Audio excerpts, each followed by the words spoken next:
This is Fam Electric Ghost, and we are live with Arisa Fari. She is a spoken Hello. word. Hey, there you are. A spoken word artist from South Florida, and we're glad to have you on the program today. So it's we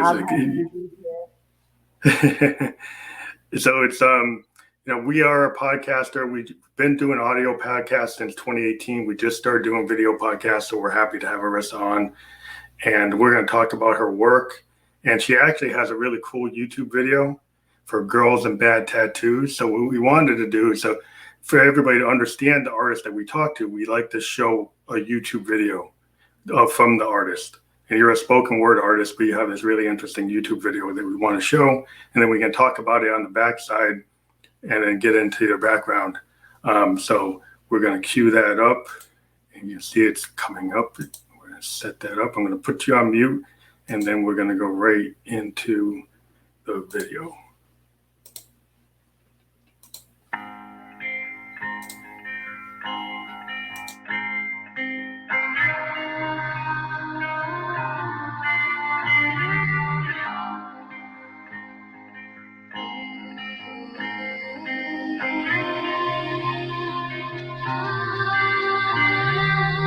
It's like you waste away all of your potential on girls and bad tattoos. It's like you waste away all of your potential on girls and bad tattoos. You fought your life against depression and claim it didn't get the best of you. While you work your regular day job, your family dreamed you would lead the world. But you fell victim to the starless nights and a broken heart. How dare you let the weight of a girl's words control the choices that lead you to the substances that blacken your perception and fog up your vision like a lonely drunken night. And you claim you're a poet, but you only write about a broken heart. And occasionally how the sun shines through your veins. And your ex-lovers, they all have claimed that you have changed. And how that pure heart of yours is going to waste as you're wasting away, getting high in your room again. Hoping that when you come down, there'll be a little bit more hope for you. It's like you waste away all of your potential on girls and bad tattoos. It's like you waste away all of your potential on girls and bad tattoos. It's like you waste away all of your potential on girls and bad tattoos. It's like you waste away all of your potential on girls and bad tattoos. How dare you let the weight of a girl's words control the choices that lead you to those substances that blacken your perception and fog up your vision like a lonely drunken night. And you claim you're a poet, but you only write about a broken heart. Wasting away. All of your potential, wasting away, all of your potential. So we're back, and that was Girls and Bad Tattoos. And I wanted to ask you about the video. It's an awesome production. And so I wanted to talk to you about like how you produced it, who you work with. Is this all you, or is this working with other people? Well, the video production is all thanks to the Venom Vision. Her name is Morgan. She was the one who filmed it, directed. Basically, she brought the poem to life. The lyrics and the poetry and the whole concept was me. The vocals that you hear in the background and also throughout the entire song, that's singer and songwriter Dana Della Camera. So it was a team, and I also I also had a lot of accidents happen in this video, but good accidents like blessings. A couple other artists contributed artwork. As you see throughout the video, there's different forms of art, not Hmm. just poetry and music. You have the symbolism with the guitars, and then you also have different artwork. The beginning is from an artist. The statue is actually from Nicky Lopez. And then we also have a couple of the calendar was from Mary. And then the artwork was from another artist that contributed. They felt the message, it related to the story, and it all came together. Um, but yeah, big thanks to Morgan for really sitting down with us and understanding the song, the lyrics, and also my style. I just Yeah. it was But like it your was style is really interesting. It's like it's spoken word. It's a little hip hop. It's the kind of beat poetry. It's the kind of thing I'm really into. I started, as a musician, as a poet. I actually did poetry before I did music. So I have a deep love for like Harlem Renaissance, like Dunbar and things like that. But yeah, I used to go to a place in Northampton, Mass, and call it Fire and Water and do like just spoken word stuff before I did music. But it's interesting how you took the visuals and then got the music and had all these other artists. So you did a full collab. Is that something you're continuing to work on? yes, and my work honestly is by feel. So I'm not one of those artists that releases a song every day or a poem every day just to release it. I really have to. I use it as a healing. So this poem was actually written 3 years ago, and it was a spoken word. And one day I needed to heal, and I turned it into a song. Hmm. And I believe the genre is called alternative when you mix more than one genre, or Yeah, yeah, experimental as well. yeah, I think yeah. you think, yeah. So, um, yeah, I would say this was actually a year and a half of work between the writing, the recording, and then the video. So I definitely my next projects I do want to continue working and continue trying different things, no matter how weird it is. The weirder, the No, better. weird's always good. I'm like the king of weird because I put my Josephine electric voice on and I got my mask on and I get my hoodie and I don't even look like me. I look like somebody else. But so it's like I understand. I was getting to the videos. So yeah, it's just so originally this was a poem, and then you found a way to get it into like this spoken word kind of musical form, right? Yes. And Dana, the singer, actually also helped me. So it's a different style, so she also helped me put the words, Yeah, because together and catchy. Because spoken word's a little bit more detailed. You talk more versus music. You just get straight to the point. yeah, music is kind of like I learned that lesson like being a poet. I like William Blake and I like Dunbar and I like the way those kind of feel because they're kind of simplistic. But when you get into a song, you kind of have to deal with the rhyme, or you have to deal with the tempo and just the timing of how the music Yeah. is going. And sometimes the poems that you don't have any music, you can do all kinds of interesting things. But once music, you're a little constrained to try to fit in a little bit.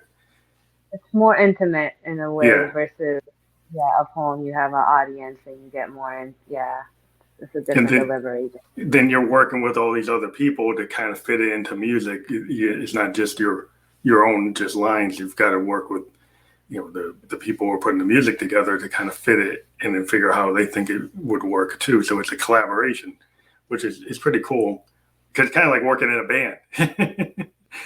Yeah. you know, it's like you joined a band, you got a band going, and you did it. So and that's kind of similar to what we normally talk about. We mostly talk to musicians. We also talk to actors, but we've had maybe three poets on. So you're like the third poet that we've talked to. So when did you first get into poetry? At like what age? Uh, See, I was writing as I was learning English. I moved to the States when I was around 8 years old, third grade. From Puerto Rico? Um, yes.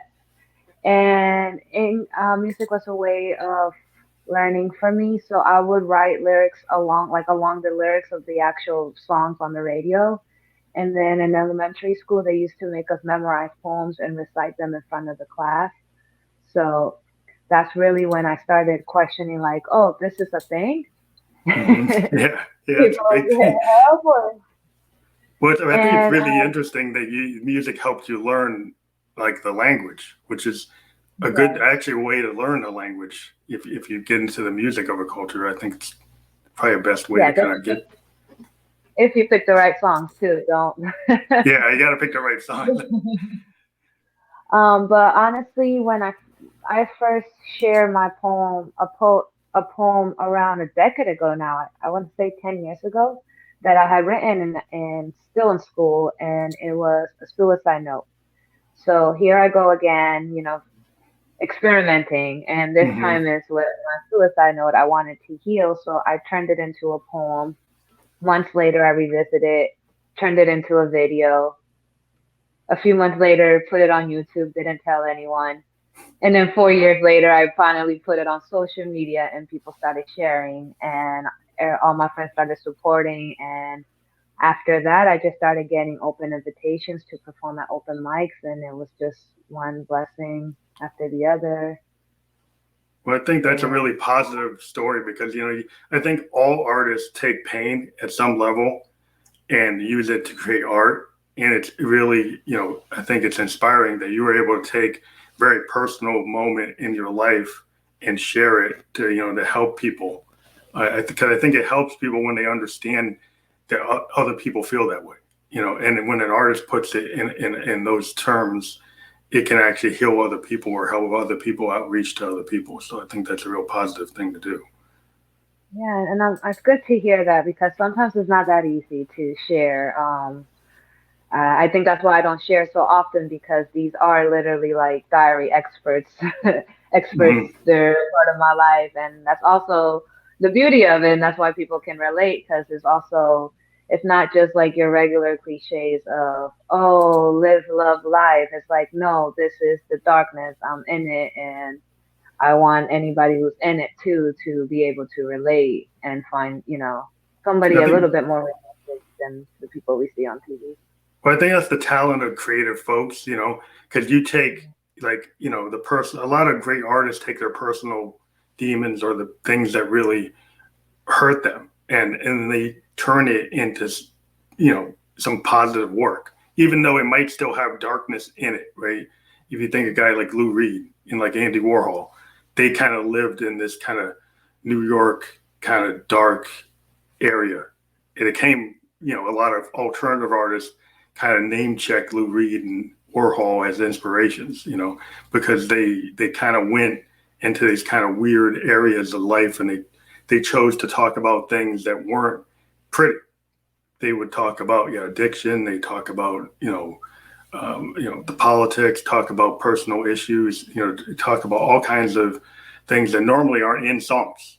And so I think the artists that kind of push things, that take things that are not just a love song, but something that's like more about yourself or more about your struggles. I think there's a place for every type of art, and I think that is very powerful when people share those kind of feelings. Yes, I agree. Yes, yes. Though it is hard for the artist because like you start to become popular with that, and then you're kind of like, well, I revealed too much to the world because everybody wants to have a little space for themselves. And as you start to grow as an artist and more people get into your work, and then you say, well, how much am I going to share? you know, Yeah. do you find that that's a hard line? Like as you get more and more, venues to work with and more people to deal with, do you think about like how much you share? I think that's why I take breaks. Sometimes I know people are like, "Well, how does she do that?" Like, as soon as it's like really a lot of things are going on, I start slowing down just because it is overwhelming. Um, and the last year performing too, like the past year, right before COVID, as soon as COVID hit, because that's changed a lot. Um, I started thinking to myself, you look at RIP DMX, addiction. We were just talking about that. Um, we were, I look back and I look at artists like Mac Miller, DMX, X, um, Juice World, all these artists that this is what we're fighting for, this is what we're striving for to be right where they are, and then they go and they kill themselves or something terrible happens. Do I really want to be that? Is that the route I want to go? So yeah, sometimes it does get a little hard because the industry is a little bit different than Yeah. real life. Yeah. So I I think it's want like, to stay, yeah. you know, where I'm at right now and just have Well, it's fun with good people. to put the brakes on. I mean, I think there's this famous story that Kurt Cobain was like kind of stressing, yeah, Yes. about his life, and he talked to Neil Young, and Neil Young told him, "Is like, you know what? Why don't you just take a break? Don't tour, don't work on an album, don't let everybody tell you you have to do this. Just don't do anything." Because Neil was like famous for like, "Hey, I'm just gonna stop." I mean, he had, you know, I don't know if you know his story. I mean, he came out of Canada, got into his famous band Buffalo Springfield with the guys from Crosby, Stills and Nash. Then he got into Crosby, Stills and Nash. He was a really big star, and then he from time to time he would just quit. He said, "Well, I'm not going to do it." He quit Crosby, Stills and Nash, quit Buffalo Springfield. He would just go off and just say, "I'm stopping," and go to his ranch in California and just stay there. And then he'd just disappear and then come back. And sometimes he kind of tried to tell Kurt that he needed to do that, but he didn't hear him. So that sometimes happens if you try to help people, but they're on their own path. But yeah, it is a hard thing because you hear the stories of Janis Joplin and Hendrix and Jim Morrison. And the 60s is kind of totally wrapped in really great stars kind of getting overwhelmed. And even today, Early 90s as well, with the punk rock era as well. Like you said, Kurt Cobain, that era too. Yeah, so it's hard. Fame has another side to it. Like the thing that you want, every artist wants to, I think, their work to be understood and received. But I think we're all sensitive people. I think artists are very sensitive, and the fame can compound that sensitivity, and you have to kind of know what your limits are. But so we get into like, when did you realize that your talent for poetry? Because I guess you started to share it, and then people started to recognize it. So was that something that happened like recently in life, or had you started to get recognized for your art like at a younger age, or more like now? More like now. I would say more the last 6, 7 years. I've been performing. Yeah, my first performance was 6 years ago. But I always knew, like I said, like when I was young, I always knew I was either going to do something with music or writing, and somehow I'm doing all of them plus modeling. Mm-hmm. That would be maybe something that just happened unexpectedly, was the modeling. Oh, wow. You're doing that too. Yeah, that was by accident. I had a friend who's a photographer now, Dre Doe. Before she was a photographer, we met, and before I was a poet. And she looked at me, she said, "You're going to be a model." And I said, "You're going to be a photographer." And 2 years later, we ended up doing our first photo shoot in our new dreams. And then so we took it to air. So that's something also that I'm looking forward to experiment with my future art. I don't want to do just like regular modeling. I always like to have some type of meaning or purpose behind it. So definitely combining it with some poetry and some more spoken words. I think that's a great thing to do, because if you think about the great artists, right? Like a guy like David Bowie, or you think about Lady Gaga, the people that use theater, right? A lot of Freddie Mercury. I mean, there's this whole idea in music and art that if you have that skill of being a model or being an actor and then being a poet, then being a musician, then when you go to present yourself, you can present yourself on a stage with like your own vision, right? So then you can take the ability of being a model and present your poetry in a way that you direct your visuals, because you understand how to use your look in your overall concept. Actors do the same thing. Bowie used to do a lot of acting on stage as a musician, and it really worked. Could he create these characters? Lady Gaga does the same thing.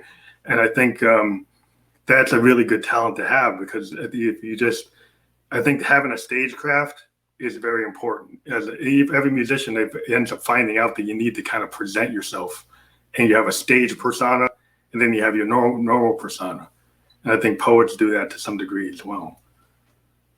Yeah, and like I started this 10 years ago, which, social media was just starting. I feel like right now it's a lot easier for artists to be able to get their work out there, even if it's anonymously. You got writers like Atticus Poetry who never shows his face, and posts, his books are like number one sellers. So I just feel like now it's the time for people to really get out there and like take that risk. However you want. There's so many different tools now. So many I can't keep up with them. Yeah, I'm always finding new visual things for the stuff I do as well. And we're here on this format because I found that, we did do for years just audio podcasts. And there's something good about an audio podcast because it makes you just focus on what people are saying. It's like a radio. And there's a difference on a radio versus a video. But the video has a way of capturing the imagination and the attention of people that's good to promote artists on video. So another question would be, who are your influences as a poet? Like, who are the poets that you looked up to that maybe got you into poetry? Oh, well, I grew up listening to Floetry. Marsha was the reason I started, and Def Jam. Actually, I grew up watching that too, so I always wanted to like try it behind the stage. But as far as poets, I love Rumi. Atticus, I did mention him earlier. As far as YouTube, there's a English poet, Sully Breaks, and he experiments with his poems as well. He actually does like rap and does more of visuals, so that's why I like to follow him. And then if you want to talk about legends, then of course like Emily Dickinson, Shakespeare. Shakespeare's so dark. He was one very person. dark, very dark. And of course, it isn't like Maya Angelou. Everybody has a little bit of her. Yeah. Yeah, I was into Dunbar and William Blake because I kind of like that tiger, how fearful thy symmetry. Blake is out of all those old English poets. His poems are not like Shakespeare. They're very short. Like the famous tiger, how fearful thy symmetry. They're very short lines, and not like Tennyson or Wordsworth. And not that I like those two or Longfellow, but what's cool about his is it kind of relates in the modern era when you look at Blake's poems, that you can understand them in an easier way. They're very visual. They actually, when he did them, he actually etched art. They were actually like paintings on metal. And so every poem actually had a metal etching that was done in acid that actually has a drawing that goes with it. And I always thought that was really cool. Like, you kind of understand them, you actually need to look at the painting that goes with the poem. So I kind of understand that visual. Because maybe somebody couldn't resonate with the words, but they could look at the picture and resonate with that. So it's good. I think it's kind of like the multimedia back in the Victorian era. It's interesting what people come up with. So it's just, I think it's really cool that you're the kind of multi media artist that you've mixed. You got modeling, you got spoken word, you've got hip hop, you've got music, you got the visuals. You've done collaborations. You've been on the road doing spoken word performances. So during COVID, how hard has it been not able to go to those kind of poetry jams places and being able to actually go on stage? It's definitely everything is virtual, so it makes you push a little bit harder.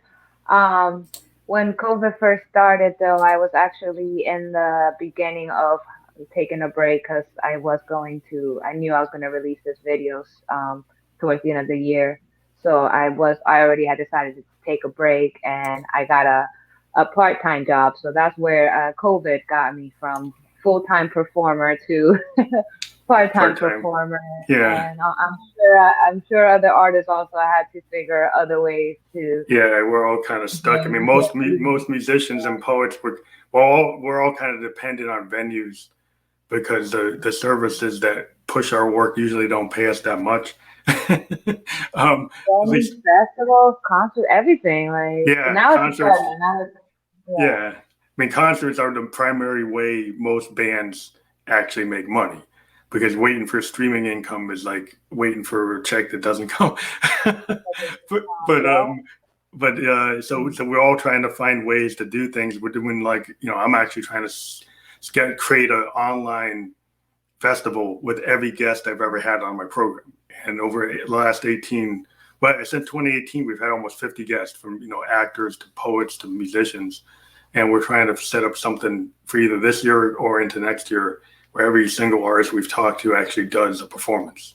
So every time we talk to somebody, ask them, like, would you be interested in being in a festival like that? Even it's like online. It's an online festival, so you just do it from like your own place.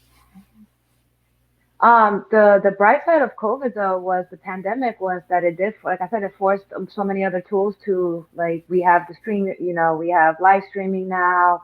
It kind of opened the eyes of how much things we can do online. But no, that like you said, the concerts, the venues, that's really where you want to be. Yeah, I mean that's basically how everybody is like figuring out the new way to do things is, collaborating online, working with other people online, doing performances online until we can finally get back to the normal state of the world. Even then, it might be a little different from now on. But so what are your thoughts of like when you get back out there? Have you been working on a lot of new work? Kind of what a lot of artists I've talked to, because they've had time to not be on the road, they've kind of gone inside. But I think as a poet, you're already there. So during this time, have you used it to like do work that you didn't consider you were going to do, or focus on just being kind of not in the limelight, or like what have you used this time for under COVID? I have been writing. I have a lot of poems that I've been writing, and now it's back to square one of, okay, how am I going to release these poems? So Cool. Now it's the creative process of execution and making videos, and who knows, maybe I'll experiment with some of these new platforms that are out there. So yeah, I think, yeah. Well, if you've got some ideas, you don't want to give away the whole show, but yeah, I think it's really innovative what you can do today. I mean, there's stuff with like virtual reality. There's stuff you can do, with all kinds of multimedia. Taking poetry and mixing it with all types of different tech and different art is always something that's cool. And the fact that you're modeling, that's a whole nother thing you could get. Have you ever thought, since you went into modeling, to take the next step and actually do some acting? I've actually done acting. I did a local film here in South Florida with it's a all women filmmaker team. It's called the 1310 Bandits. Awesome. And yeah, that was 2 years ago. But as far as continuing that route, I don't think so. I mean, if something pops up, who knows? But I actually just want to focus on any aspect in writing. And then, like I said, the modeling world is unexpectedly opening doors. So I wouldn't mind focusing. Well, I think that's really good, because I think sometimes in the modeling world, there's been a certain type of person, and it's cool to see there's many more types of people that are being included, and different, it's just, I think it's encouraging to see that you're actually getting the opportunity to do it, where, in the past it might not have been such an open door. I think that's awesome. Yeah, I agree. Yeah. Well, I wanted to make sure that you had the time to do what you need to do. And so I think we're getting close to the 30-minute point. So I'm really happy that you were on the program, Arisa Fari. And I think it's going to be, this program is going to be, right now it's on our Twitch, it's on our YouTube, it's on our Facebook. It will be out there permanently after this broadcast. We are also going to put audio only versions on Spotify podcast and Apple. So people will be able to listen to you in their cars, or when they're walking around, without having to watch the show. But if they want to see it, you'll be able to see it, and we'll send you those links. And we're very happy to have you on the program. And if you ever want to come on the show again and push a project, let us know, because we love to we like to support artists on their endeavors and what they're doing. No, thank you for having me and sharing my video. And yes, I would definitely stay in touch with you. I'm also, like I said, I'm a fan now, so I'm also looking forward to your videos. He has videos on his Instagram experimenting with his instrumentals. So, yeah, for any artists that may want to collab, look him up. Yeah, Send I'd him a love to do. Yeah, my visual stuff, I've been in the last 3 years, really diving into a lot of kind of strange, psychedelic like, or just weird imagery to go with my weird music. So, No, the weirder the better. There's nothing wrong yeah. with that. Yeah, you have to get into expansive sound to understand expansive sound, but I think you're into expansive art, so you understand that. Yeah. Th- And th- feel free, if you're listening and you like what you saw, Girls and Bad Tattoos is available on Spotify. It's also available on YouTube. And everything is under Ari Safari Poetry. Yeah, we're gonna we have the links for your Spotify and YouTube on the podcast. It will actually be on the Facebook and everywhere else. This is like the Twitch and the YouTube. All these things will have those links, so you'll be able to get to them. Thank you very much for being on the program. Have a good night. Be safe out there. Happy Friday. Bye. Bye.